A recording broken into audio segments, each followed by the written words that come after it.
22 April বুধবার ও 23 April বৃহস্পতিবার বাংলাদেশের 4টি বিভাগে কালবৈশাখী ঝড় ও শিলাবৃষ্টি হবে এমনই কিন্তু জানাচ্ছে আবহাওয়া অধিদপ্তর। তো ফ্রেন্ডস, বাংলাদেশের কোন কোন 4 বিভাগে কালবৈশাখী ঝড় ও শিলাবৃষ্টি হবে এই ভিডিওতে আপনাদেরকে বিস্তারিতভাবে জানিয়ে দেব। অবশ্যই ভিডিওটি শেষ পর্যন্ত দেখবেন। তার আগে আপনাদের কাছে ছোট্ট একটি রিকোয়েস্ট করছি, আপনি যদি আমাদের ফেসবুক পেজটিকে এখনও ফলো করে না থাকেন তবে অবশ্যই ফলো করে নেবেন। দেশের 4 বিভাগে অস্থায়ীভাবে দমকা হাওয়া ও বিদ্যুৎ চমকানো সহ বৃষ্টি বা বজ্র বৃষ্টি হতে পারে। সেই সঙ্গে কোথাও কোথাও বিক্ষিপ্তভাবে শিলাবৃষ্টি হতে পারে বলে জানিয়েছে আবহাওয়া অধিদপ্তর।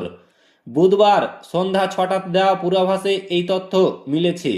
এতে বলা হয়েছে, ময়মনসিংহ, বরিশাল, চট্টগ্রাম ও সিলেট বিভাগের 2-1 জায়গায় অস্থায়ীভাবে দমকা হাওয়া ও বিদ্যুৎ চমকানো সহ বৃষ্টি বা বজ্র বৃষ্টি হতে পারে। সেই সঙ্গে কোথাও কোথাও বিক্ষিপ্তভাবে শিলাবৃষ্টি হতে পারে। এছাড়া দেশের অন্যত্র অস্থায়ীভাবে আংশিক মেঘলা আকাশ সহ আবহাওয়া প্রধানত শুষ্ক থাকতে পারে। সারা দেশে দিন ও রাতের তাপমাত্রা প্রায় অপরিবর্তিত থাকতে পারে।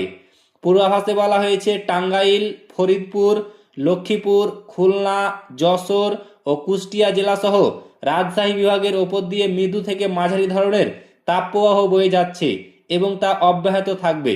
বৃহস্পতিবারের পূর্বাভাসে বলা হয়েছে, ময়মনসিংহ, ঢাকা ও সিলেট বিভাগের 2-1 জায়গায় অস্থায়ীভাবে দমকা হাওয়া ও বিদ্যুৎ চমকানো সহ বৃষ্টি অথবা বজ্রবৃষ্টি হতে পারে। সেই সঙ্গে কোথাও কোথাও বিক্ষিপ্তভাবে শিলাবৃষ্টি হতে পারে। এছাড়া দেশের অন্যত্র অস্থায়ীভাবে আংশিক মেঘলা আকাশ সহ আবহাওয়া প্রধানত শুষ্ক থাকতে পারে। সারা দেশে দিন এবং রাতের তাপমাত্রা প্রায় অপরিবর্তিত থাকতে পারে। বিরাজমান তাপপ্রবাহ অব্যাহত থাকবে অন্যান্য জায়গায়। তো ফ্রেন্ডস, এই ছিল আবহাওয়া সংক্রান্ত বিগ ব্রেকিং নিউজ। ভিডিওটি ভালো লাগলে লাইক করবেন, শেয়ার করবেন এবং চ্যানেলটিকে অতি অবশ্যই সাবস্ক্রাইব করবেন।